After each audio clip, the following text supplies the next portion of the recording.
Baik, bismillahirrahmanirrahim. Assalamualaikum warahmatullahi wabarakatuh. Alhamdulillah, puji syukur kehadirat Allah Subhanahu wa taala atas segala limpahan nikmat dan karunia-Nya, sehingga pada hari Selasa 19 Mei 2026 ini saya dapat memaparkan hasil proposal penelitian saya. Oke, sebelumnya pertama-tama yang saya hormati tim dosen pengampu mata kuliah seminar ekonomi dan keuangan syariah, yaitu yang pertama Bapak Dr. Adenur Rohim, SHI MICDIF, lalu yang kedua Bapak Dr. Muhammad Anwar Fatoni, LC MICDIF. Sebelum membahas lebih lanjut, izinkan saya memperkenalkan diri saya terlebih dahulu. Perkenalkan, nama saya Muhammad Mual Faki, saya sebagai mahasiswa ekonomi syariah angkatan 2023 dengan NIM 2310116007. Adapun judul proposal penelitian saya yaitu pengaruh transparansi dan efektivitas distribusi terhadap reputasi Basnas Bajis DKI Jakarta dengan kemudahan sebagai moderasi. Oke, baik, izinkan saya untuk melanjut pembahasan lebih lanjut. Oke, untuk pembahasan proposal penelitian pada kali ini yaitu didasarkan pada yang pertama yaitu pendahuluan, yang kedua tinjauan pustaka, dan yang ketiga adalah metodologi penelitian.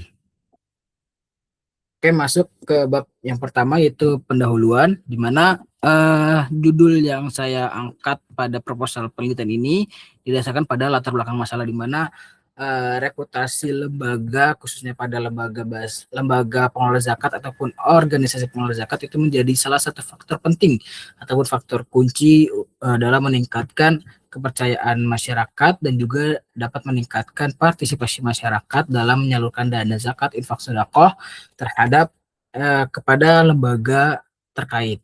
Lalu selain itu, reputasi lembaga yang baik ini mencerminkan nilai kredibilitas, akuntabilitas, dan profesionalisme lembaga dalam mengelola dana umat, sehingga mampu mendorong peningkatan penghimpunan dana secara berkelanjutan.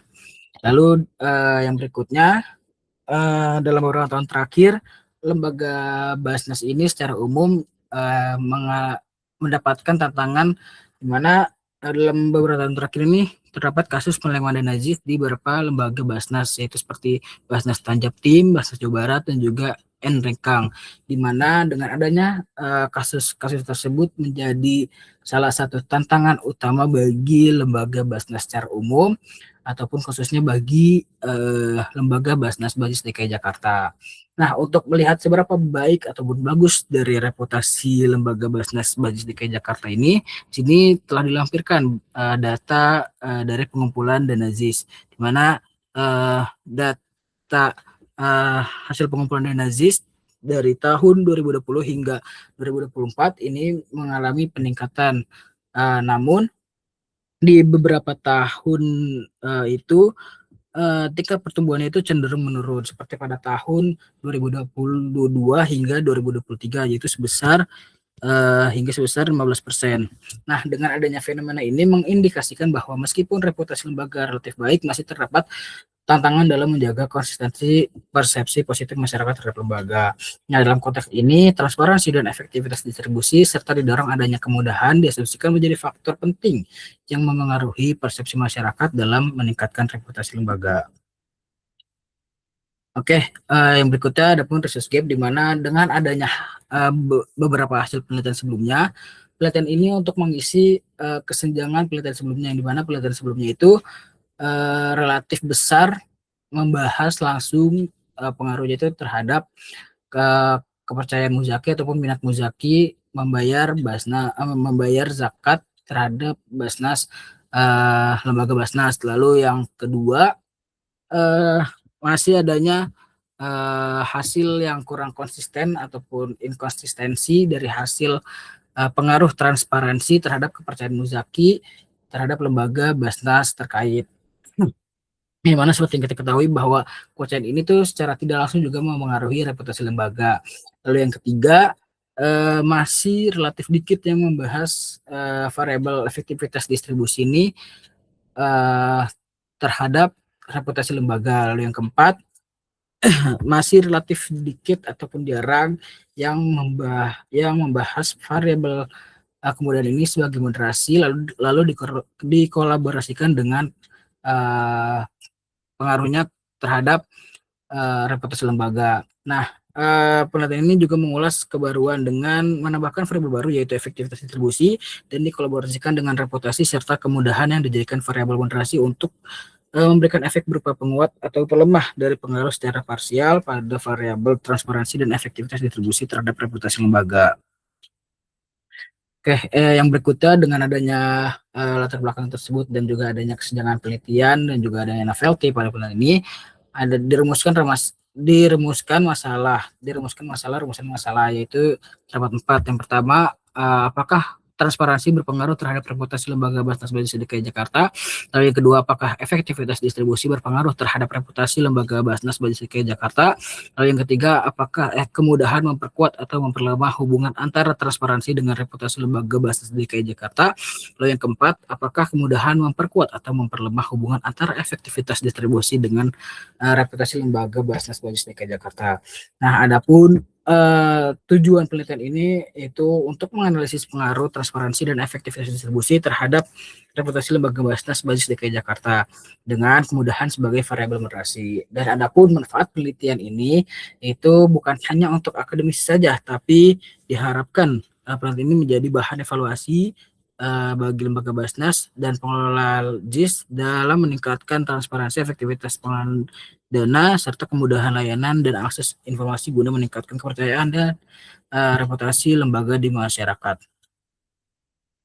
Lalu yang berikutnya itu bab 2, tujuan pustaka, di mana landasan teori yaitu berupa pertama reputasi lembaga, di mana reputasi lembaga merupakan aset tidak berwujud yang mencerminkan tingkat kepercayaan publik terhadap organisasi. Lalu yang kedua, transparansi berarti memberikan laporan pengelolaan keuangan dan operasional dengan rincian yang jelas kepada seluruh pemangku kepentingan. Lalu yang ketiga, efektivitas distribusi, di mana efektivitas distribusi merupakan ukuran keberhasilan organisasi dalam menyalurkan sumber daya sesuai dengan tujuan yang telah ditetapkan.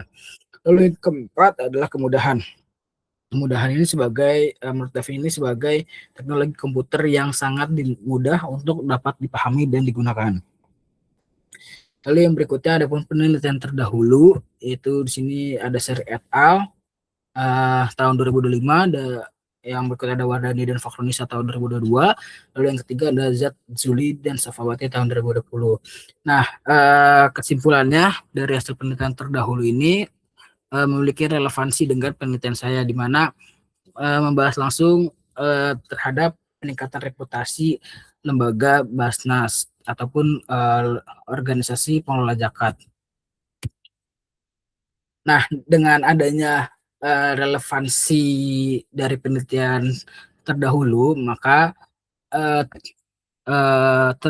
terbentuklah kerangka pemikiran di mana ataupun model penelitian di mana variabel dependennya itu sebagai reputasi lembaga, lalu variabel independennya itu transparansi sebagai X1, lalu efektivitas distribusi sebagai X2. Lalu ada juga variabel moderasi yaitu kemudahan. Dengan adanya kerangka pemikiran atau model penelitian tersebut, maka diturunkanlah hipotesisnya, di mana H1 ini itu merupakan variabel transparansi berpengaruh positif dan signifikan terhadap reputasi lembaga Basnas Basis DKI Jakarta. Lalu yang H2-nya itu variabel efektivitas distribusi berpengaruh positif dan signifikan terhadap reputasi lembaga Basnas Basis DKI Jakarta. Lalu H3-nya ini variabel kemudahan berpengaruh memoderasi hubungan antara transparansi dengan reputasi lembaga Basnas Basis DKI Jakarta. Lalu H4-nya ini variabel kemudahan berpengaruh memoderasi hubungan antara efektivitas distribusi dengan reputasi lembaga Basnas Basis DKI Jakarta. Lalu yang berikutnya masuk ke bab 3 itu metodologi penelitian. Di mana pada pembahasan ini itu pertama ada definisi operasional dan pengukuran variabel. Mana variabel dependen yang digunakan yaitu reputasi lembaga, variabel independen yang digunakan itu ada transparansi dan efektivitas distribusi. Lalu untuk variabel moderasinya itu adalah kemudahan. Dan untuk populasi dalam penelitian ini yaitu masyarakat beragama Muslim atau muzaki yang berdomisili di Provinsi DKI Jakarta. Nah, dalam penentuan sampel ini dilakukan dengan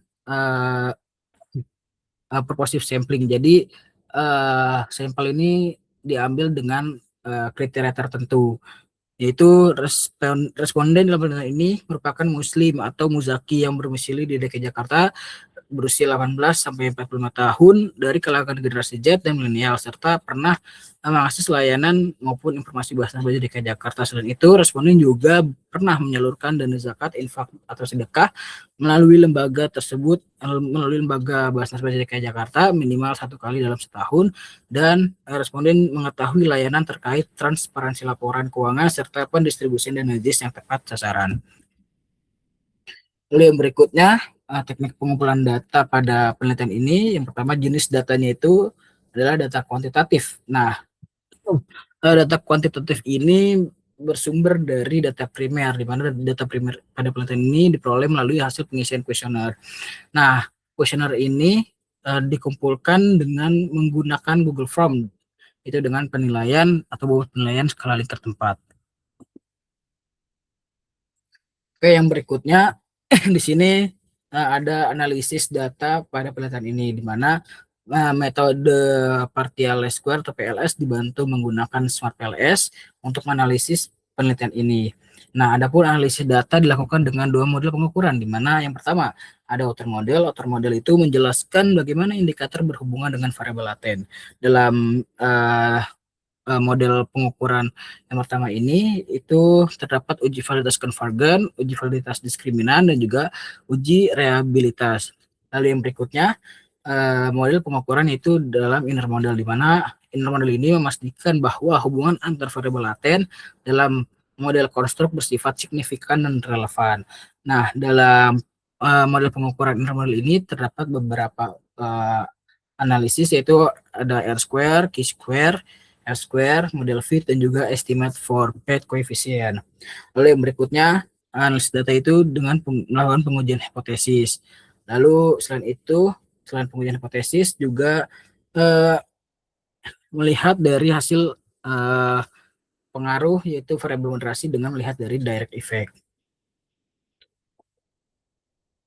Oke, mungkin sekian yang dapat saya paparkan dari proposal penelitian saya.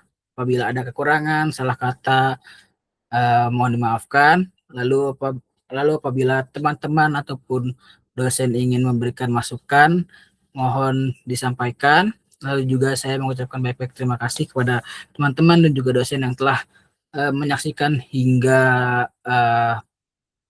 pemaparan proposal ini selesai. Sekian, terima kasih. Wassalamualaikum warahmatullahi wabarakatuh.